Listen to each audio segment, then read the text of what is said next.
நேரங்களில் உங்கள் வெளிப்புற சூழல் எல்லாம் பார்க்கும்போது ஏதோ தேவன் கைவிட்டது போல தெரியலாம். ஏன்னா நம்ம நினச்சது நடக்கலை, நம்ம விரும்பினது நடக்கலை, நம்ம ஜெபிச்சது நடக்கலை. ஒருவேளை எல்லாருக்கும் சொல்ல நான், சிலருக்கு ஒருவேளை அது அப்படி உணரலாம். நீங்கள் அப்படி உணரலாம். நான் நினச்சேங்க, கேட்டேங்க, ஜெபிச்சேங்க, இதை பண்ணுங்க, அதை பண்ணுங்க, நடக்கலைங்க. அப்போ என்னங்க அர்த்தம்? நீங்கள் இயேசுவை நம்புறீங்களா? நீங்கள் இயேசுவை நம்புறீங்களா? தேவன் உங்களை ஒருபோதும் கைவிட மாட்டார். நீங்கள் கைவிடப்பட்டீங்கன்னு நம்பாதீங்க. உங்கள் சூழலை பார்க்காதீங்க, வெளிப்புற சூழலை வச்சு முடிவுக்கு வராதிங்க. கொஞ்சம் பொறுத்துருங்க. சிலுவையே பார்த்துக்கிட்டு இருங்க, வசனத்தையே பார்த்துக்கிட்டு இருங்க, வாக்கை பிடிச்சிக்கிட்டே இருங்க, அந்த வாக்குத்தத்தை சொல்லிக்கிட்டே இருங்க. அவர் சொல்லியிருக்கிறார், நான் உன்னை விட்டு விலகுவதும் இல்லை, கைவிடுவதும் சொல்லிக்கிட்டே இருங்க.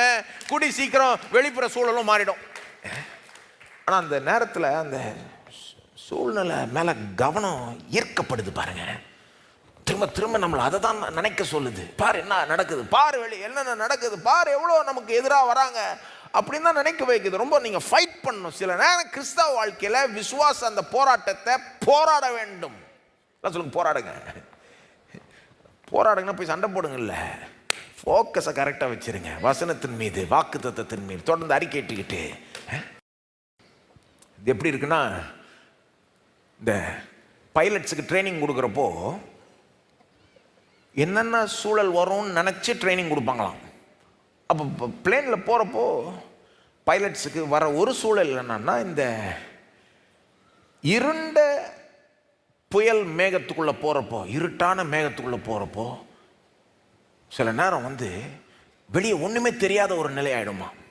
பொதுவாக பைலட் ஃப்ளை பண்ணிகிட்டு இருக்கிறப்போ, பிளேனை ஓட்டுறப்போ வெளியே தெரியும் இல்லையா?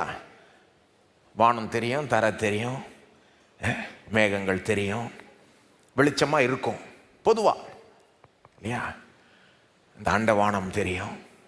அப்போ அதை வச்சு அவங்க வெளிப்புறத்தை வச்சே ஓரளவுக்கு ஜட்ஜ் பண்ணலாம். நேராக போகிறோமா, மேலே போகிறோமா, இப்படி கீழே போகிறோமா, அதெல்லாம் ஜட்ஜ் பண்ணலாம். ஆனால் சில நேரம் அந்த ஒரு இருண்ட மேகங்களுக்குள்ளே போகிறப்போ சில நேரம் ஒன்றுமே தெரியாதான். ஒன்றுமே தெரியாது. அந்த பட்சத்தில் அவங்க வெளிப்புறத்தை வச்சு எதையும் ஜட்ஜ் பண்ணவே முடியாதான். நேராக போயிட்டு இருப்பேன்னு நினைக்கிறாங்க, ஆனால் ஆக்சுவலாக அவங்க இப்படி போயிட்டு இருக்காங்க. அப்படியே போனால் கிராஷ் பண்ணுவாங்க, அல்லது மேலே போயிட்டு இருக்கலாம். ஏன்னா அண்டவானமும் தெரியல, தரையும் தெரியல, ஒன்றும் தெரியல, வெளிச்சமே இல்லை.